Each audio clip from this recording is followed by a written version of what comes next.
सभी शिक्षा से जुड़े हुए शिक्षक बंधुओं और शिक्षण के प्रति जागरूक रहने वाले बुद्धिजीवियों,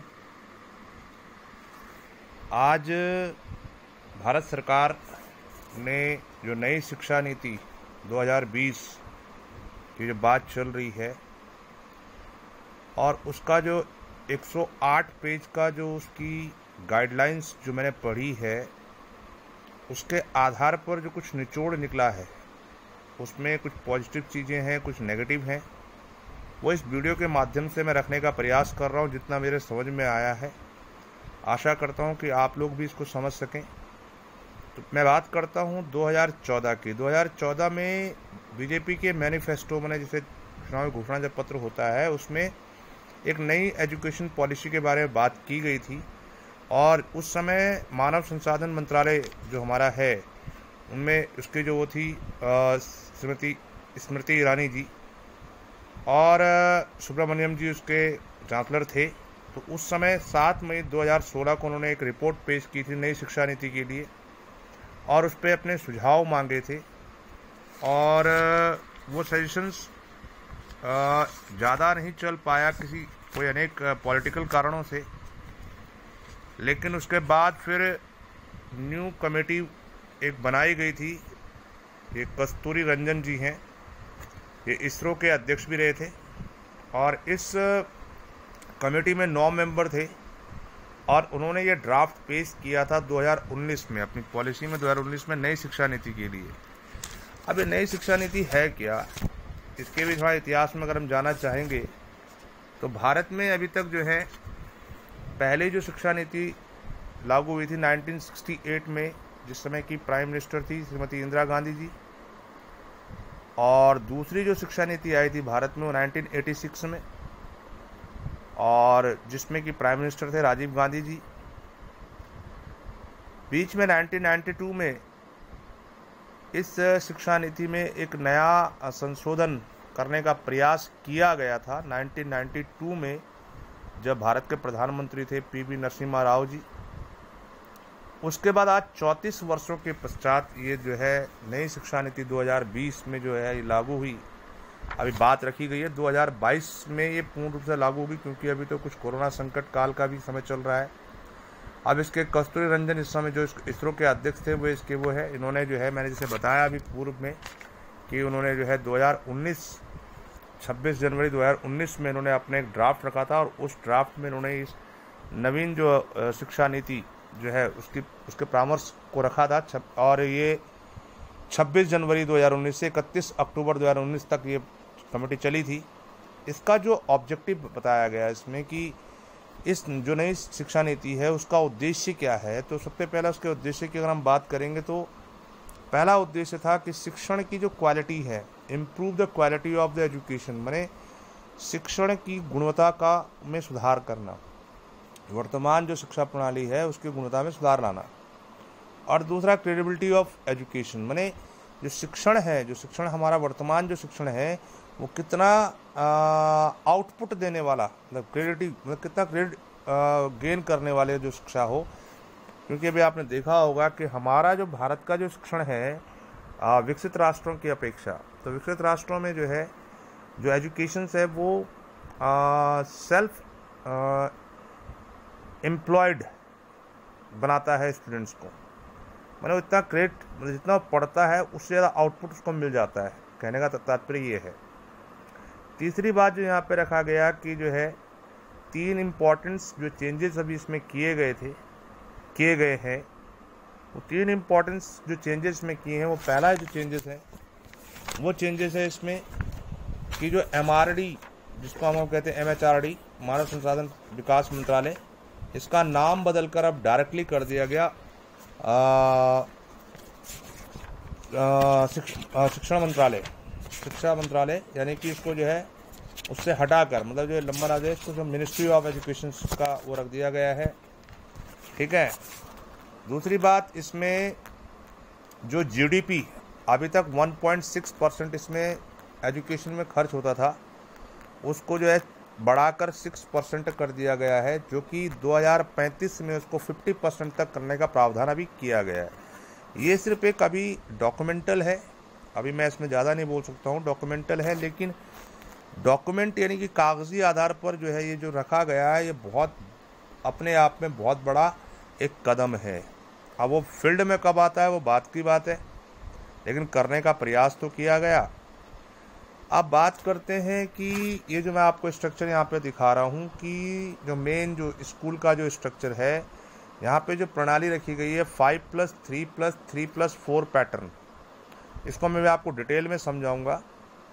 तो इसमें देखो यहाँ पे पहले तो आपको डायग्रामेटिकल में आपको बता रहा हूँ कि ये चीज़ है क्या। ये जो आप डायग्राम देख रहे हो यहाँ पे, तो इसको जो है 4 स्टेज में यहाँ पे आ गई 5+3+3+4, यानी कि जो पैटर्न है इससे पहले का जो हमारा पैटर्न था वो 10+2 का था। 10+2 का मतलब कक्षा 6 यानी 6 साल की उम्र से लेकर और 18 साल की उम्र में वो क्या करता है 1 से 12 तक की पढ़ाई पूरी करता है।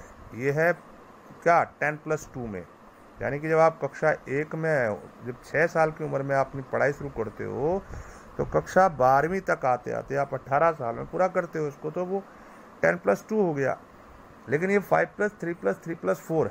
अगर इसको हम टोटल करें तो 5 और 3 8 और 8 9 10 11 और 4 15, यानी कि वर्ष कम हो गए। लेकिन इसमें देखो, इसमें थोड़ा इसको समझने के लिए बहुत ज़रूरी है कि जो पहला जो स्टेज है जिसको हम फर्स्ट स्टेज बोला गया है वो है 5 वर्ष की पढ़ाई, इसलिए वो 5 है।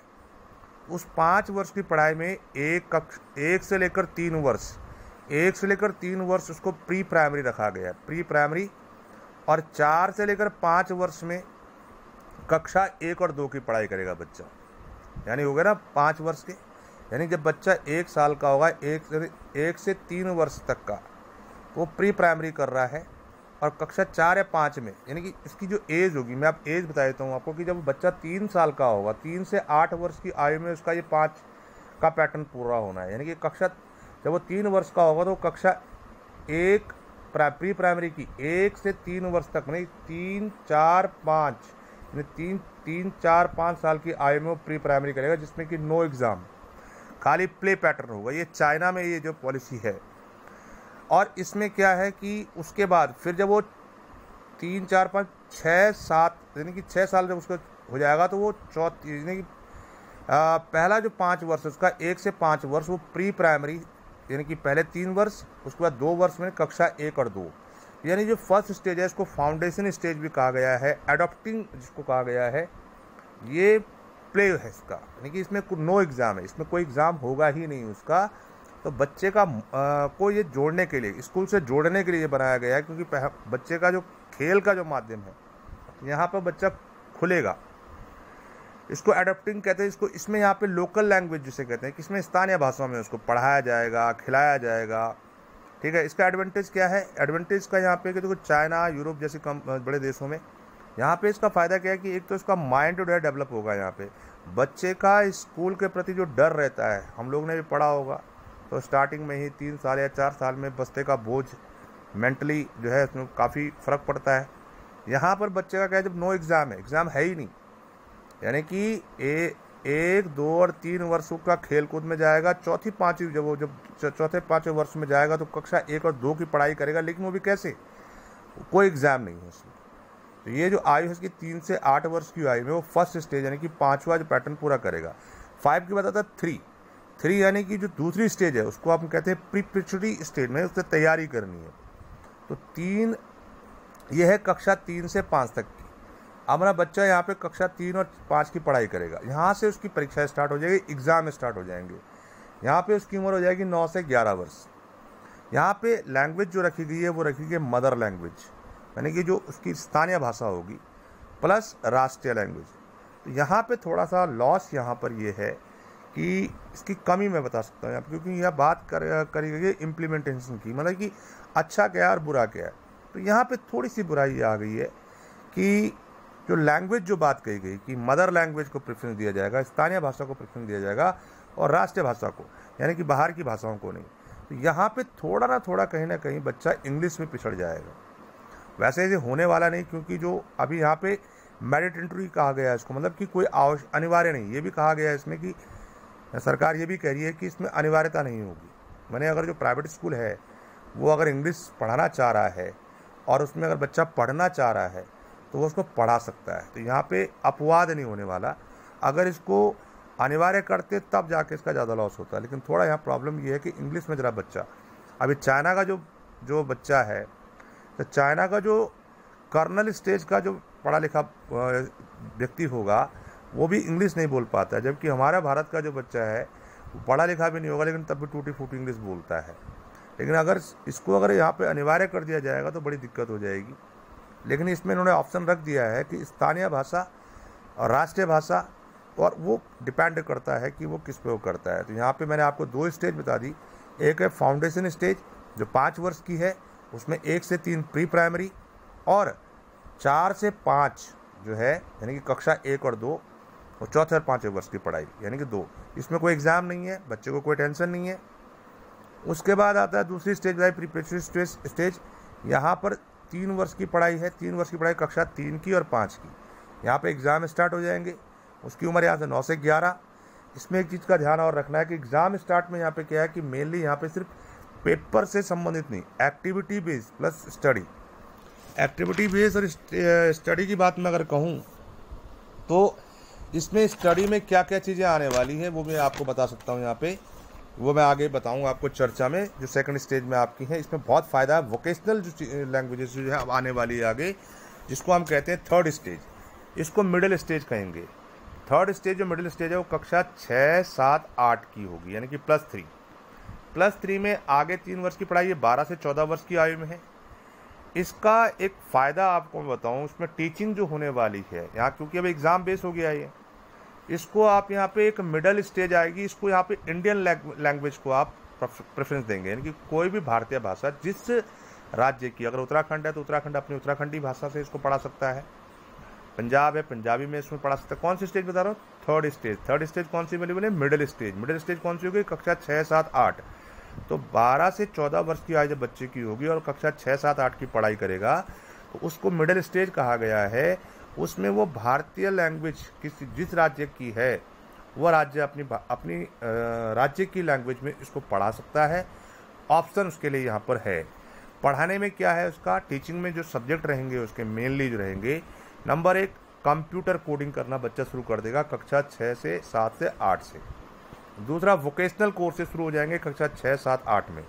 वोकेशनल कोर्सेज का मतलब होता है जैसे टेक्निकल कोर्सेज। टेक्निकल, कोई बच्चा, कोई लड़की सिलाई में इंटरेस्टेड है, कोई बड़ाई काम करने में इंटरेस्टेड है, कोई मतलब जो भी कारपेंट्री या टेक्निकल जो काम शुरू होते हैं, ऐसे वोकेशनल कोर्सेज जो है कक्षा 6, 7, 8 की उसमें वो शुरू कर देगा। यहाँ फ़ायदा क्या है, बच्चा यहीं से डिपेंडेंट होना शुरू हो जाएगा। बच्चा उसका रोजगार के प्रति उसका रुझान बढ़ना शुरू हो जाएगा। तो कक्षा 6, 7, 8 की जो मिडिल स्टेज है तो उसमें वोकेशनल कोर्सेज और कंप्यूटर कोडिंग के अलावा अन्य जो विषय हमारे जो होते ही हैं नॉर्मली, मैथ, साइंस, आर्ट्स, ये तो होंगे ही होंगे। अब इसमें जब ये हो जाएंगे और साथ में भाषा का जो हो गया आपका कि इंडियन लैंग्वेज यहाँ पे आ जाएगी, साथ में ऑप्शनल में आप जो है इंग्लिश या जो अन्य भाषा उसमें ले सकता है वो उसमें ले सकता है। तो यानी कि ये जो बहुत बढ़िया एक स्टेज उन्होंने कर दी है कक्षा 6 से 8 तक की। अब अगर चौथा जो स्टेज, अब यहाँ पे देखो आप MERU, ये भी आने वाला यूनिवर्सिटी का जो स्टेज है वो भी मैं भी समझाऊंगा। MERU क्या है, इसमें multi disciplinary education and research university, बहुत बढ़िया जो सरकार ने ये रखा हुआ है, उसको भी मैं वीडियो में क्लियर करने वाला हूँ आपको।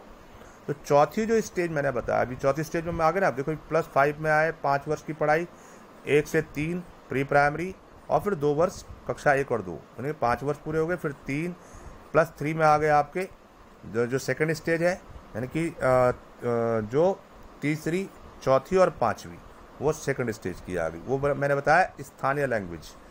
उसके बाद आया आप फिर मिडिल स्टेज में। मिडिल स्टेज कौन सी होगी आपकी? कक्षा 6, 7, 8 यानी कि 3 साल की। उसमें एक इंडियन लैंग्वेज और एक ऑप्शनल लैंग्वेज। अब जो चौथी स्टेज जो बेटा आपकी, जो चौथी स्टेज, क्योंकि ये बेटा बोलने की जो आदत है बच्चों को पढ़ाने की, लेकिन मेरा इसके लिए मैं क्षमा चाहता हूँ। ये एक ऐसी वो है कि कुछ शब्द ऐसे निकल जाते हैं, उसके लिए मैं क्षमा चाहता हूँ। मेरा उद्देश्य है कि जो शिक्षा से जुड़े हुए लोग हैं, हालांकि सबने पढ़ ली होगी राष्ट्रीय शिक्षा नीति और सबने उसका अध्ययन कर लिया होगा, अपना अपना विश्लेषण निकाल लिया होगा।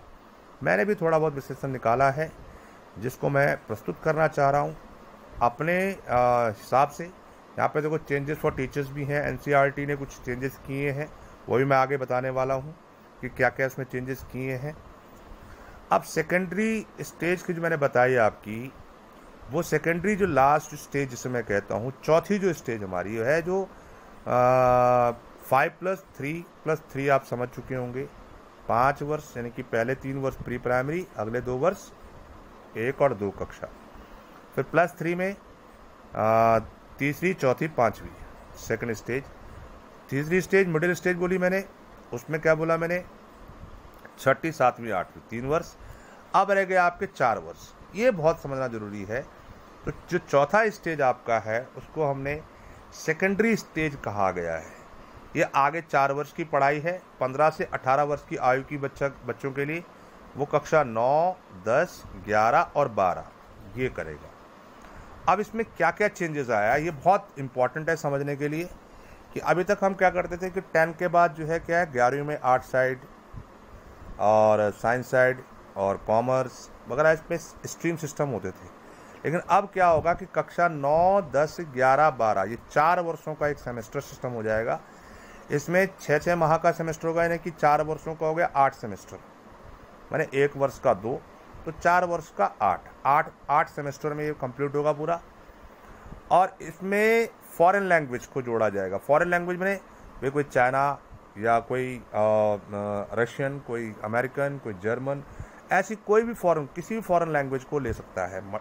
एक इसमें फ़ायदा ये है। दूसरा फ़ायदा इसमें क्या है कि एक सेमेस्टर सिस्टम में इनके एग्ज़ाम होने हैं, यानी कि वर्ष में 2 बार, और ऐसे करके वो सेमेस्टर प्रणाली से वो क्लियर करेगा। सबसे बड़ी बात इसमें स्ट्रीम ख़त्म कर दिया। आप स्ट्रीम मैं इनको समझाना चाहूँगा, स्ट्रीम में क्या है, मल्टीपल सब्जेक्ट जिसे कह सकते हैं। मल्टीपल सब्जेक्ट का मतलब ये हो गया कि भाई अभी तक हम क्या करते थे, 10वीं में बच्चे ने किया, उसके बाद वो आर्ट साइड में गया, तो आर्ट साइड का बच्चा फिर जो है बायो नहीं पढ़ सकता, आर्ट साइड का बच्चा फिर कॉमर्स नहीं पढ़ सकता। लेकिन अब क्या है कि कक्षा 9 से ही, जैसे मैथ साइंस तो जैसे है, वो अगर आर्ट साइड का बच्चा है, अगर वो इंग्लिश पढ़ रहा है, हिंदी पढ़ रहा है, उसके बाद उसके पास इतिहास पढ़ रहा है, तो इतिहास तो अगर वो जीव विज्ञान पढ़ना चाहता है तो पढ़ सकता है, गणित पढ़ना चाहता है तो पढ़ सकता है। अब उसकी चॉइस अपनी होगी, यानी कि 5 विषय को चुनने हैं, 2 भाषाएं होगी, एक फॉरेन लैंग्वेज हो गया, एक राष्ट्रीय भाषा होगी, और उसके अलावा वो 3 जो अन्य विषय, 3 या 4 जो विषय, ऑप्शनल कुछ नहीं है। अब 3 या 4 विषय कौन से होने वाले हैं भाई, अगर वो बायो ले रहा है, फिर मैथ्स ले रहा है, फिर हिस्ट्री ले रहा है, वगैरह वगैरह। तो देखो यहाँ पे नई शिक्षा नीति के तहत अब 5वीं तक के छात्रों को मातृभाषा, स्थानीय भाषा और राष्ट्रभाषा में ही पढ़ाया जाएगा, जो मैंने पहली वाली बात कही थी। तो ये मल्टीपल सब्जेक्ट जो मैंने बताया आपको, तो सेकेंडरी स्टेज की पहली बात क्या है कि एक तो इसमें 8 सेमेस्टर में इसके एग्ज़ाम होंगे, ठीक है। इसमें कोई स्ट्रीम नहीं चलेगी अब कि art side, science side, commerce, कुछ नहीं, मल्टीपल सब्जेक्ट्स होंगे। सबसे बड़ी बात इसमें क्रिटिकल थिंकिंग एक बात यहाँ पे कही गई है कि जो पढ़ाने का जो पाठ्यक्रम जो आएगा, वो ये नहीं होगा कि भाई गांधी जी ने असहयोग आंदोलन इस समय चलाया, ये कोई इम्पोर्टेंट नहीं है। अब ये तो देखो एक रटत विद्या होगी ना कि भाई गांधी जी ने असहयोग आंदोलन चलाया, कब चलाया, क्यों चलाया, ये तो एक रटने वाली विद्या भी, ये अब चलाया, इसलिए चलाया, ये चलाया। अब जैसे इसका उदाहरण बता रहा हूँ मैं, तो उसमें क्या आएगा कि गांधी जी अगर असहयोग आंदोलन न चलाते तो क्या होता। थिंकिंग जिसको कहते हैं, क्रिटिकल थिंकिंग, पाठ्यक्रम में इस प्रकार का पाठ्यक्रम जोड़ा जाएगा जिसमें कि बच्चा क्रिटिसाइज करेगा, क्रिटिकल चीज़ों को लेगा, सोचेगा, थिंकिंग ज़्यादा आएगी इसमें। तो इस प्रकार के पाठ्यक्रम को इसमें जोड़ा जाएगा 9, 10, 11, 12 में। माने उदाहरण जैसे मैंने बताया, तो मैंने कहा 9वीं से 12वीं क्लास तक की सेमेस्टर परीक्षा होगी स्कूली शिक्षा 5+3+3+4 फॉर्मूले के तहत, जो मैंने बताया। बाकी भी चाहे वो अंग्रेजी क्यों ना हो, एक सब्जेक्ट के तौर पर पढ़ाया जाएगा। तो मैं ये बात समझ में आई, आप लोगों को नहीं आई। मैं क्रिटिकल थिंकिंग की बात कर रहा। क्रिटिकल थिंकिंग जैसे मैंने कहा कि आज तक हम पढ़ते हैं, जैसे कई बार पढ़ा भी होगा भी कि अगर साइंस वाले बच्चे, जैसे आर्किमिडीज का सिद्धांत क्या है, पढ़ लिया, कर लिया, उसको रट दिया। लेकिन अब क्या होगा कि अगर आर्किमिडीज ये सिद्धांत तो नहीं बनाता तो उसका परिणाम क्या निकलता, ये थिंकिंग बेस्ड जिसे कहते हैं। तो ये सेकेंडरी स्टेज में बच्चा यहाँ तक हमारा एक फुलफिल हो जाएगा। अब बात करते हैं हम इसके आगे की, ग्रेजुएशन की, जो मैंने अभी MERU का जो बात किया था। MERU है क्या? अब ये बड़ा फ़ायदेमंद हो गया, ये विद्यार्थियों के लिए बहुत फ़ायदेमंद हो गया। इसमें क्या है कि ग्रेजुएशन में जैसे BA है, BSc BCom करते थे स्ट्रीम वाइज, अब ऐसा नहीं है। अब ऐसा क्या है कि मान लीजिए आप फर्स्ट ईयर में है, फर्स्ट ईयर में आप BA फर्स्ट ईयर कर रहे हैं, तो फर्स्ट ईयर करके जैसे फर्स्ट ईयर के आपने एग्ज़ाम दिए तो आपको क्या यूनिवर्सिटी क्या एक सर्टिफिकेट देगी, उसका नाम होगा ग्रेजुएशन सर्टिफिकेट। उसके बाद सेकेंड ईयर करेंगे आप रेगुलर, सेकेंड ईयर कर अगले साल आपने सेकेंड ईयर किया, आपको फिर सर्टिफिकेट मिलेगा ग्रेजुएशन डिप्लोमा। फिर आपने थर्ड ईयर किया, फिर आपको मिलेगा ग्रेजुएशन डिग्री।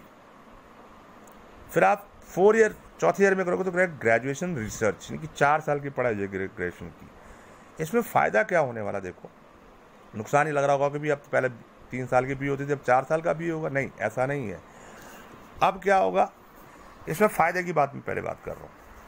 कई बार क्या होता है कि भाई मान लो मैंने एक BA फर्स्ट ईयर में गया, मैंने फर्स्ट ईयर कंप्लीट की, अचानक कोई मजबूरी आ गई, आर्थिक मजबूरी, कोई अन्य मजबूरी, जिसके कारण जो है मैं आगे की पढ़ाई नहीं कर पाया। लेकिन 2 साल फिर मैंने कहीं नौकरी की, कुछ पैसा जोड़ा, फिर मैंने सोचा यार कि आगे की पढ़ाई करता हूँ।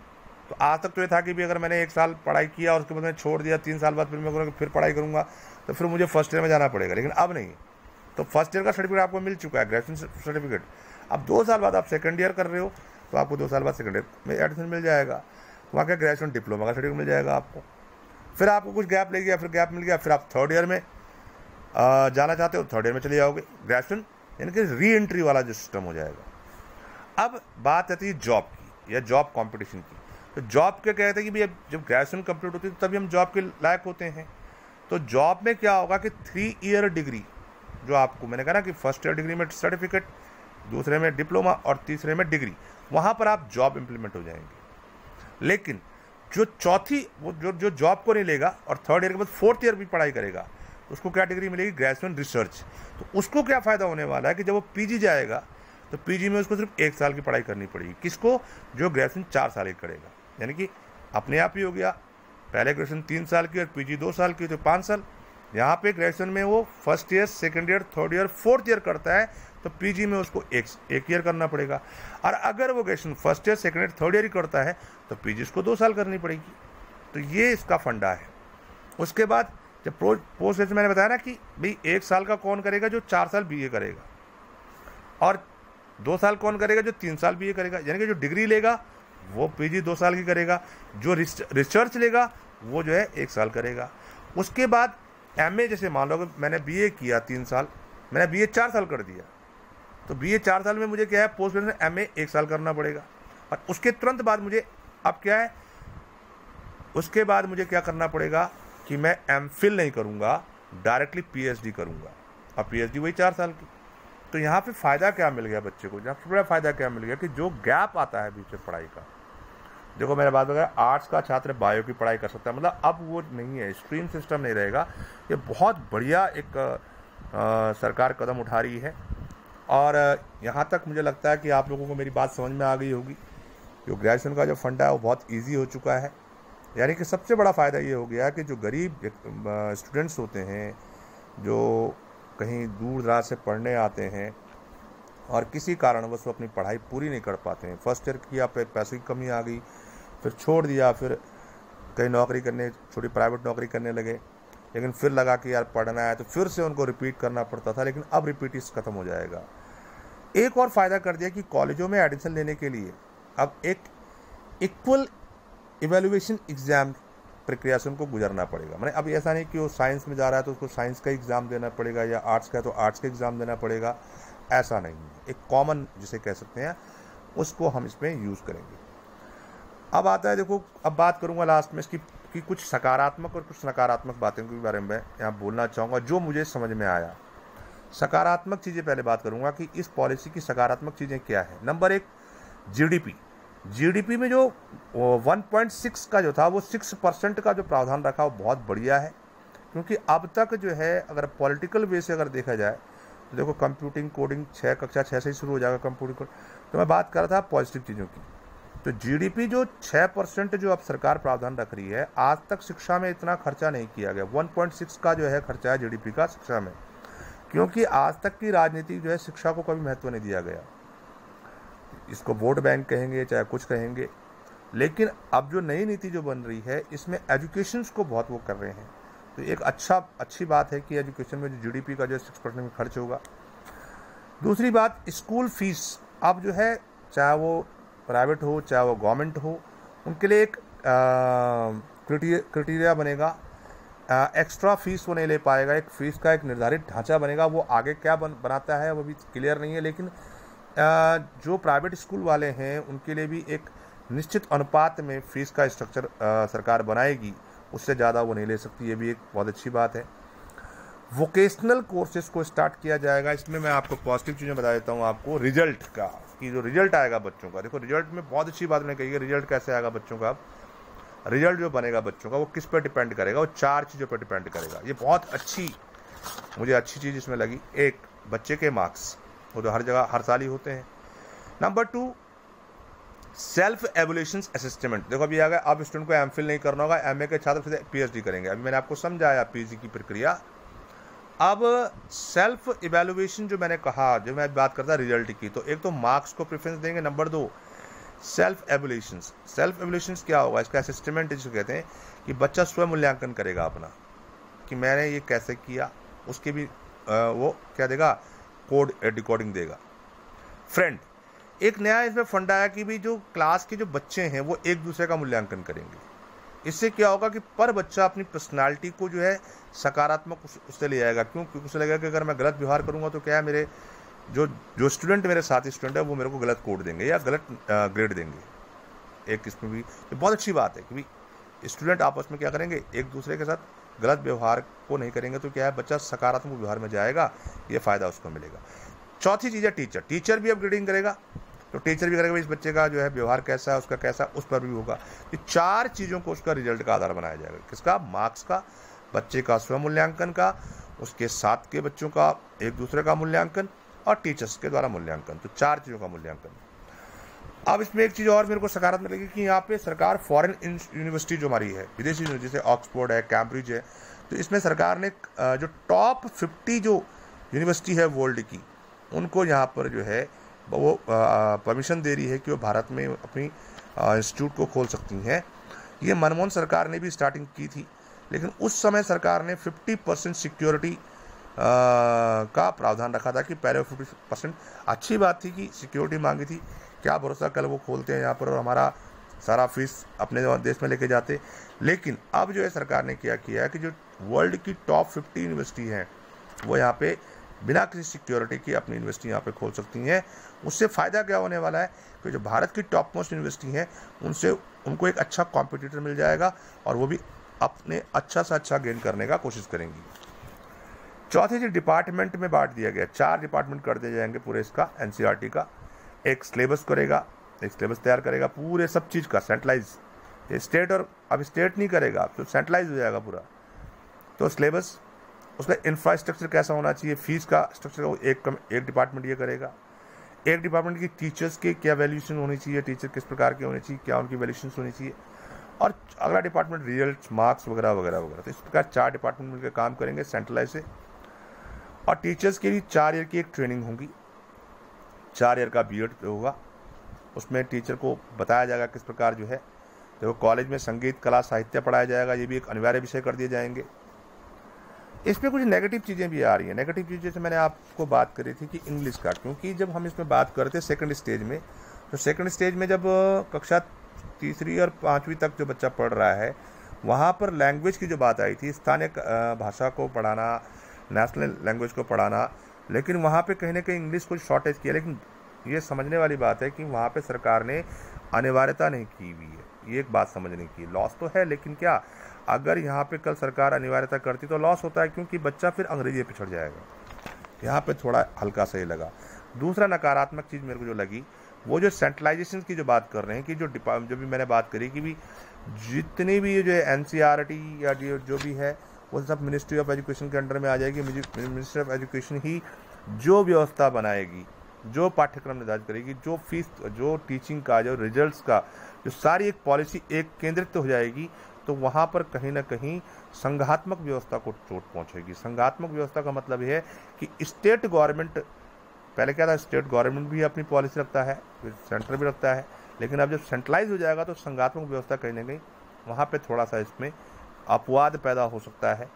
भाई कोई ज़रूरी नहीं है कि जो केंद्र ने तय कर दिया है वो स्टेट भी उसको पूर्ण कर सकता है, ऐसा भी कहीं दिक्कत आ सकती है आगे। एक चीज़ और मेरा इसमें सुझाव है कि एक एप्टीट्यूड, टीचर एटीट्यूड, यहाँ पे टीचिंग एटीट्यूड को भी जो है बढ़ावा मिलना चाहिए, टीचिंग एटीट्यूड को। तो जहाँ तक मैं इसको पॉइंट को समझ सका, इस पॉइंट को मैं समझ सका, राष्ट्रीय शिक्षा नीति 2020 जो कि लगभग 2022 तक ये भारत के अंदर लागू हो जाएगी, और 2022 में जब ये लागू हो जाएगी तो इसमें जो मेरे को जो 2-3 चीज़ें जो अच्छी लगी, जो मैंने आपके सामने रखी, एक मल्टीपल एंट्री और एग्जिट सिस्टम। यहाँ पे जो है कि भाई जैसे मैंने आपको बताया कि भाई ऑप्शन बहुत है स्टूडेंट के पास। अब के बाद बोर्ड पैटर्न में भी बदलाव आ चुका है। अब बोर्ड जो 10वीं का बोर्ड है उसको ख़त्म कर दिया जाएगा, 9, 10, 11, 12 सेमेस्टर सिस्टम हो जाएगा, ठीक है। इसमें अब बच्चों का जो तनाव था, जो मानसिक तनाव था, वो ख़त्म हो जाएगा। तो ये जहाँ तक मैं आपको समझा सका, ये मैंने अपने छोटे से अल्प शब्दों में आपके सामने ये बात रखी है राष्ट्रीय शिक्षा नीति 2020 पे, और आशा करता हूँ कि जितना मैंने समझा उतना मैंने आपको समझाने का प्रयास किया, और अधिक से अधिक सुझाव मुझे मिल सकें इस बात पर मैं आशा करता हूँ।